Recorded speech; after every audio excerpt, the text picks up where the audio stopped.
వద్దన్న గాని అత్త కొడుకు మేనత్త కొడుకు నా వద్ద కచ్చి చేరుతాడు అత్త కొడుకు మేనత్త కొడుకు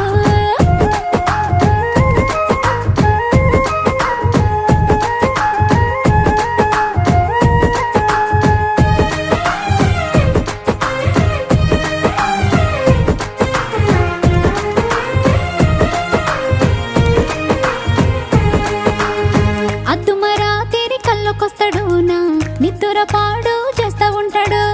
శిల్పిగా పనులు మొదలు పెడతాడు నా వయసు వన్నెలు తాకుతుంటాడు కప్పిస్తూ ఉంటాడు